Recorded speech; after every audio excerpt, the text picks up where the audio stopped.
Welcome back to the Real News Network. I'm Paul J. in Baltimore. This is Reality Asserts Itself. We're continuing our series of interviews with Gar Atomic.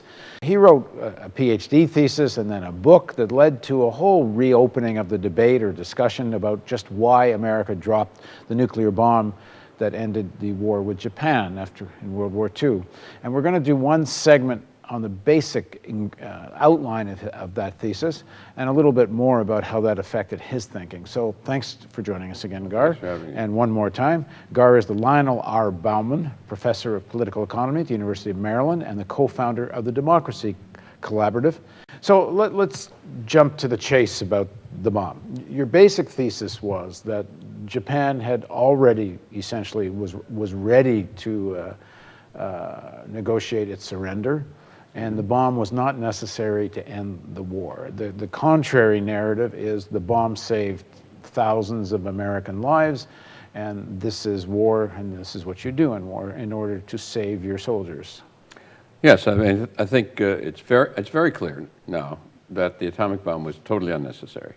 The reason I say that is the intelligence studies, which were available to the president in July of 1945, the bomb was used in August, said very clearly that when the Russians entered the war in Japan, and we had asked them to come help, and they were about to help the first week of August. That's the date they were supposed to come in.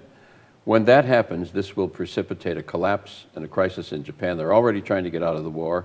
They know they can't face the Russian army and us. That will end the war. The only thing you need to do is be sure to say you're not going to harm their emperor because he's a god in their culture. And if you give that kind of assurance when the Russians come in, the war is over. American policy leaders understood that. They know that.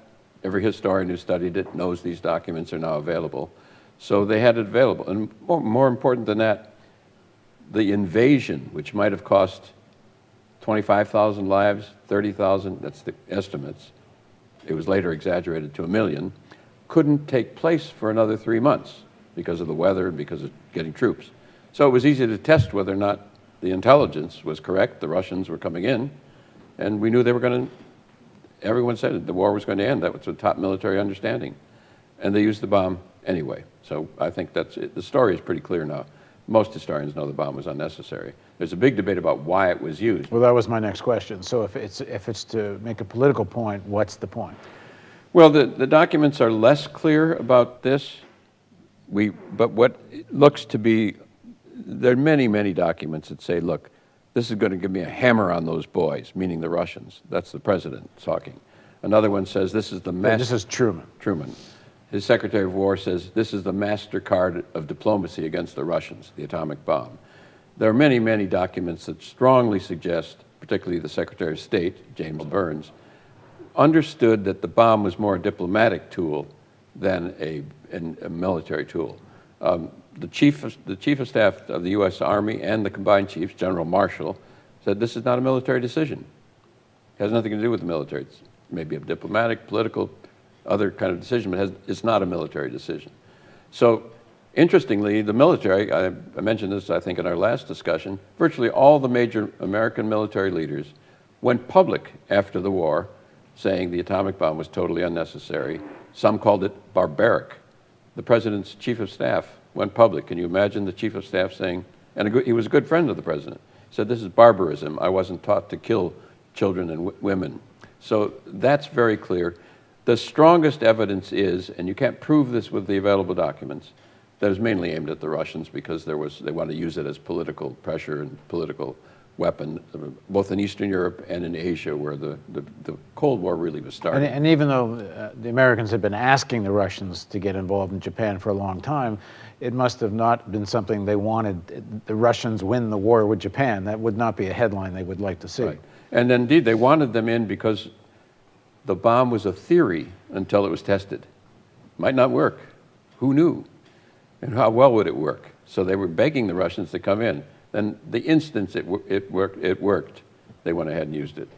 Moreover, they had planned to give the emperor assurances so that they could end the war quickly. And as soon as the bomb worked, they took that out of the documents too, that they asked the Japanese to surrender, made a big propaganda thing, but they took out the key point that we wouldn't harm their emperor god. And everyone knew if you did that, they would keep fighting forever.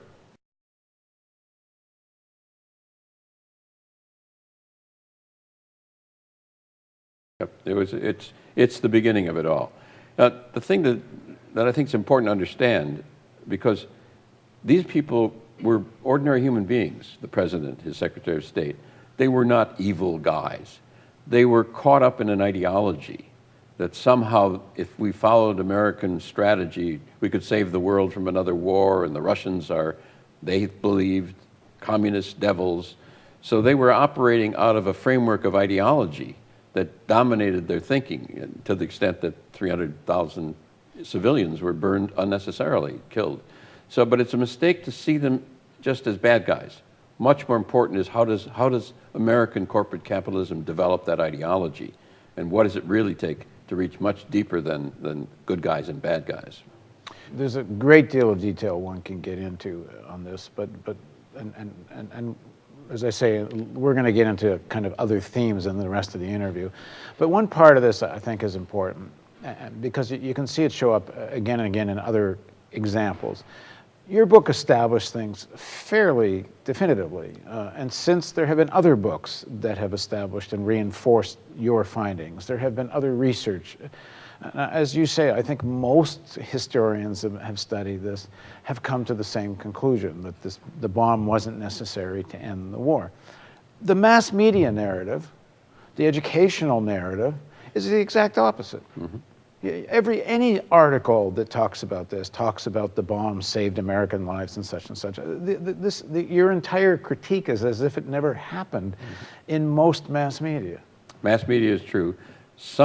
They're now having, I get high school inquiries all the time from students who are being asked to write papers about this, and they're being given, they wouldn't get to me unless they were being given my research materials and so forth. So in various parts of the country, there's something going on, and particularly the younger generation. But the mass media, except for one program done by ABC that I happened to work with and consult with Peter Jennings before he died, opened up this issue just once.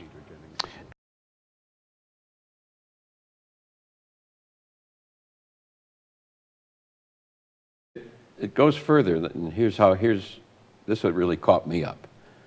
After the atomic bombs were used, after the Japanese had surrendered publicly, Radio Tokyo, but before their formal papers had passed, the war was over.